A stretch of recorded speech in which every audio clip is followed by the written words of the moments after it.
नमस्कार दोस्तों। हम सभी लोग सहार इंडिया कंपनी के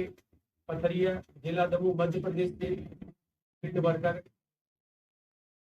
बहुत समय तक सहार इंडिया कंपनी में काम किया, लेकिन सहार इंडिया द्वारा भुगतान न देने के कारण हम लोगों ने काम बंद कर दिया था। और इस संबंध में जैसा कि सभी को पता है कि माननीय हाईकोर्ट जबलपुर में एक हम लोगों ने रिट दायर की थी, इसका आदेश भी हुआ लेकिन भुगतान प्राप्त नहीं हुआ, जिसकी चर्चा हम लोग पूर्व वीडियो में आपको बता चुके हैं। आज मैं आप लोगों के समक्ष हम सभी लोग एक बात स्पष्ट करना चाहते हैं कि सहारा रिफंड पोर्टल है जो किस तरह सभी जमाकर्ता हो, चाहे सहारा इंडिया के फील्ड वर्कर हो, गुमराह किया जा रहा है। उसी संबंध में मैं कुछ महत्वपूर्ण प्रमाणित जानकारी देना चाहता हूं, जिसके माध्यम से यह सिद्ध हो जाएगा कि यह गलतियां सहारा रिफंड पोर्टल की टीम जानबूझकर है जो कर रही है, जिससे कि जमाकर्ताओं को भुगतान न देना पड़े। क्योंकि सहारा इंडिया को तो सभी जानते हैं कि सहारा प्रमुख का तो एक ही अब लक्ष्य हो गया है, ना हम पैसा देंगे और ना देने देंगे। अभी जो सहारा रिफंड पोर्टल पर जिन्होंने दावा किया उसमें डिफिशियंसी कम्युनिकेटेड जैसी समस्याएं दिख रही, और मैं आपको बता देना चाहता हूं इसमें किसी की कोई गलती नहीं है। सब कुछ डाटा हेडक्वार्टर के पास में है, लेकिन जानबूझकर है जो अपनी देनदारी छुपाने के लिए वह डाटा सीआरसीएच को जानबूझकर नहीं दिया जा रहा।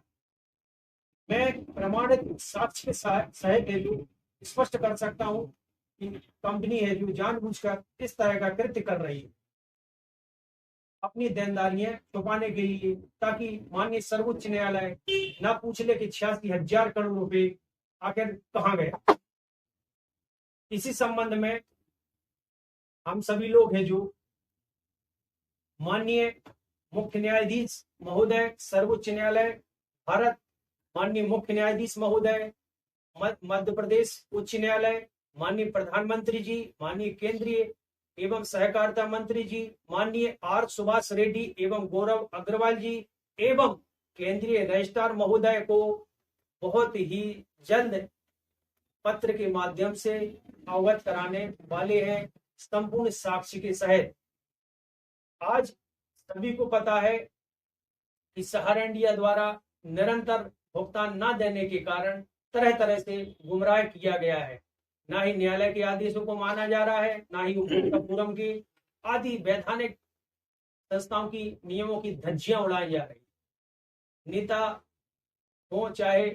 कहना चाहिए प्रशासन हो, कुछ लोग इसमें मिले हुए हैं, जिसके कारण गरीब निवेशकों की बात को नहीं सुना जा रहा। मैं इसी संबंध में कुछ महत्वपूर्ण तथ्यों से अवगत कराना चाहता हूं। वह यह है कि सहारा सेबी के प्रकरण होने के बाद है जो सर्वप्रथम मैं आपको बता देना चाहता हूं कि रियल एस्टेट और हाउसिंग बॉन्ड, इन दोनों का पैसा है जो सभी को पता है क्यूसाप में निवेश किया गया। क्यूसाप के बाद उसके स्टार मल्टीपर आदि कोऑपरेटिव सहारा समूह द्वारा संचालित सोसाइटियों में निवेश किया गया। उसके बाद फिर भुगतान नहीं दिया गया, पुनः जो सोसाइटियों में फिर पुनर्निवेश किया गया। हम लोगों द्वारा 2/11/2020 को संयुक्त सचिव केंद्रीय रजिस्ट्रार महोदय सहकारिता किसान कल्याण विभाग है जो नई दिल्ली जाकर जमाकर्ताओं की सूची, आवेदन सहित सहारा इंडिया द्वारा जारी पासबुक, छाया प्रति आदि जमा की थी, जिसकी पावती हम लोगों के पास में। इसके अलावा मध्य प्रदेश शासन सभी को अवगत कराया गया, लेकिन भुगतान नहीं मिला। शिकायत करने के उपरांत जब हम लोगों ने शिकायत की तो शिकायत करने के उपरांत फरवरी मार्च 2021, 26 अप्रैल 2022 को सहारा इंडिया प्रधान कार्यालय लखनऊ द्वारा FC 7354 सहित जोन कार्यालय मंडल भोपाल 1995 में रीजन कार्यालय सतना 3164 आदि के सहारा समूह की सहकारी समितियों के जमाकर्ताओं की सूची सहित परिपक्वता राशि भुगतान हेतु एडवाइस जारी की गई। सहारा इंडिया ने स्पष्ट जानकारी दी कि जमाकर्ताओं को परिपक्व राशि का 10,000 रुपए का ही भुगतान एफसी कार्यालय में फंड की उपलब्धता के आधार पर होगा, बाकी राशि रीइन्वेस्ट अर्थात पुनर्निवेश करना होगा। साथ ही शपथ पत्र देना होगा कि परिपक्व राशि का भुगतान पूरा प्राप्त कर लिया है। कुछ जमाकर्ताओं द्वारा मजबूरी में इस प्रकार भुगतान लिया गया, लेकिन अधिकांशतः जमाकर्ताओं ने इस भुगतान को लेने से, कहने का मतलब इस प्रकार के भुगतान लेने से मना कर दिया। आज वही जमाकर्तागण केंद्रीय पंजीयक सहारा फंड पोर्टल पर दावा किया, जिसमें सहारा सीआरसीएस सहारा रिफंड सेल द्वारा दावे में डिफिशियंसी कम्युनिकेटेड लिखकर दिया जा रहा है, जबकि जमाकर्ता के उपरोक्त खाते पूर्वत प्रधान कार्यालय लखनऊ द्वारा सहारा समूह की सहकारी समितियों द्वारा प्रमाणित किए जा चुके थे, लेकिन कम्युनिकेटेड डिफिशियंसी इस तरह का मैसेज देना यह जानबूझकर सहारा इंडिया द्वारा किया जा रहा है। इसका प्रमाणित साक्ष्य मैं इस आवेदन के सहित उपरोक्त व्यक्तियों को अवगत कराऊंगा। नंबर दूसरा,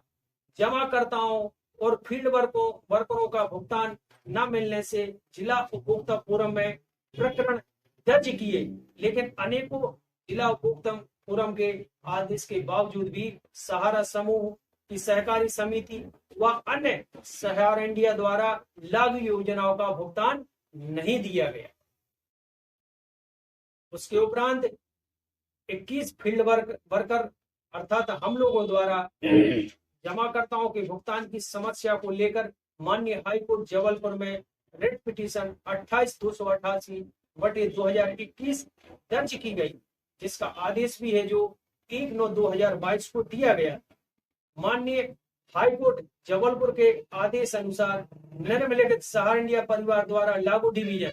सहारा credit cooperative society limited, Sahara universal multipurpose society limited, star multipurpose cooperative society limited, Sahara Q shop unique product limited, Sahara India commercial corporation limited के जमाकर्ताओं के भुगतान की समस्या के निराकरण हेतु संयुक्त सचिव सहकारिता एवं केंद्रीय रजिस्ट्रार महोदय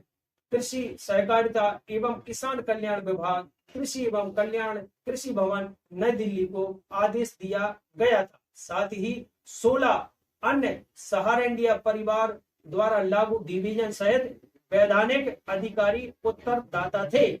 माननीय हाईकोर्ट के अनुसार 60 दिन के अंदर उपरोक्त समस्या के निराकरण हेतु बाध्य किया गया था, लेकिन भुगतान नहीं दिया गया। माननीय हाईकोर्ट जबलपुर के आदेश अनुसार 28/9/2022 को संयुक्त सचिव एवं केंद्रीय रजिस्ट्रार महोदय कृषि भवन के द्वारा याचिकाकर्ता अर्थात हम लोगों द्वारा आदेश सहित उपयुक्त जमाकर्ताओं के भुगतान की सूची जो सहारा इंडिया के अधिकारियों द्वारा प्रमाणित नोटरी द्वारा सत्यापित सूची जमा की थी, जिसकी पावती दी गई थी। साथ ही अन्य 16 सहारा इंडिया परिवार द्वारा लागू डिवीजन सहित उत्तरदाताओं को मेल आईडी के माध्यम से अवगत करा दिया था, लेकिन जमाकर्ताओं का भुगतान सहारा इंडिया द्वारा नहीं दिया गया। यह कि 16/11/2022 के संदर्भ में भारत सरकार सहकारिता मंत्रालय केंद्रीय पंजीयक सहकारी समितियों का कार्यालय नई दिल्ली में हम याचिकाकर्ताओं को पत्र के माध्यम से सूचित किया गया और बताया गया कि उपरोक्त लागू सहारा इंडिया नोडल अधिकारी मैनेजर डायरेक्टर और अवर सचिव आईजीएम कारपोरेट कार्य मंत्रालय नई दिल्ली को दावों को सत्यापित कर मापदंडों के अनुसार भुगतान जारी करने की जानकारी दी गई थी, लेकिन माननीय हाईकोर्ट के द्वारा दी गई 60 दिन की अवधि निकल जाने के बाद भी भुगतान नहीं मिला। यह कि माननीय हाईकोर्ट जबलपुर द्वारा दी गई अवधि निकल जाने के बाद भुगतान नहीं मिला, उसके उपरांत केंद्रीय पंजीयक सहकारी समितियों का कार्यालय नई दिल्ली में सूचना के अधिकार 2005 के संदर्भ में दिनांक 8 फरवरी 2023 को जानकारी मांगी, लेकिन समय सीमा निकल जाने के बाद कोई भी जानकारी नहीं दी गई। उसके उपरांत प्रथम अपील के संदर्भ में 15/4/2023 को जानकारी मांगी, लेकिन कोई जवाब नहीं दिया गया। यह कि मध्य प्रदेश भोपाल आयुक्त सहकारिता एवं पंजीयक सहकारी संस्थान 2022 के संदर्भ में हम याचिकाकर्ताओं को पत्र प्राप्त हुआ, जिसमें मल्टी स्टेट कोऑपरेटिव एक्ट 2002 के अधिनियम की धारा 108 का हवाला देते हुए उपरोक्त समस्या के निराकरण हेतु जिला कलेक्टर दमोह को प्रेषित करने की जानकारी दी गई। इसके उपरांत दिनांक